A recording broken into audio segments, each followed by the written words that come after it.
தை அமாவாசை அன்று சிவன் வழிபாடு. வருகின்ற தை மாதம் 16ஆம் தேதி தை அமாவாசை. ஆங்கில தேதியின்படி 29/1/2025 புதன்கிழமை அன்று இந்த அமாவாசை திதி வரவிருக்கிறது.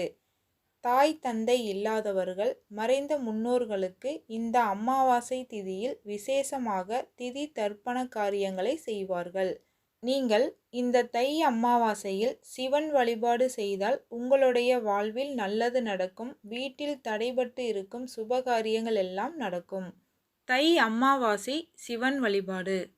அமாவாசை திதி அன்று 2 வழிபாடு மிக சிறப்பான வழிபாடு. ஒன்று அம்மன் வழிபாடு, மற்றொன்று சிவன் வழிபாடு. இந்த 2 வழிபாட்டையும் அமாவாசை தினத்தில் செய்வது நம்முடைய வாழ்வில் நல்ல பலன்களை கொடுக்கும். வீட்டு பக்கத்தில் அம்பாள் கோவில் இருந்தால் மாலை நேரத்தில் சென்று அந்த அம்பாளுக்கு நெய் விளக்கேற்றி வைத்துவிட்டு எலுமிச்சை மாலை போடலாம். அல்லது ஒரு எலுமிச்சம்பழத்தை அம்பாள் பாதத்தில் வைத்து வீட்டிற்கு கொண்டு வந்து நிலைவாசலில் கட்டினால் வீட்டில் இருக்கும் கெட்ட சக்திகள் வெளியேறிவிடும். வீட்டிற்குள் துர்சக்திகள் நுழையாமலும் இருக்கும். உங்களால் முடிந்த பொருட்களை அம்மன் கோவிலுக்கு எடுத்து சென்று வழிபாட்டை மேற்கொள்ளலாம்.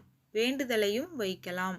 அந்த அம்மன் கோவிலை அமாவாசை திதியில் 108 முறை சுற்றி வந்தால் நீங்கள் வேண்டியது உடனடியாக கிடைக்கும் என்பது நம்பிக்கை. அதே போலத்தான் சிவன் கோவிலில் வழிபாடு செய்வது சிறப்பு.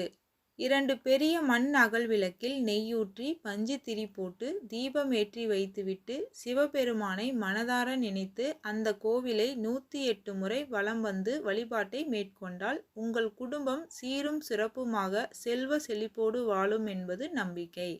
இந்த வழிபாட்டை தை அமாவாசை திதியில் செய்யுங்கள்.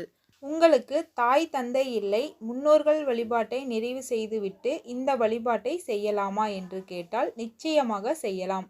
அதில் எந்த ஒரு தவறும் கிடையாது. அதே போல சில வீடுகளில் பெண் பிள்ளைகள் மட்டும்தான் இருப்பார்கள். பெண் பிள்ளைகளால் மறைந்த தாய் தந்தையருக்கு முறைப்படி திதி தர்ப்பண காரியங்களை செய்ய முடியாது. அப்படி இருந்தால் நீங்கள் அவர்களை நினைத்து சிவன் கோயிலுக்கு சென்று விளக்கு போட்டு முன்னோர்களை நினைத்து வழிபாடு செய்தாலும் உங்களுக்கான பலன் கிடைக்கும்.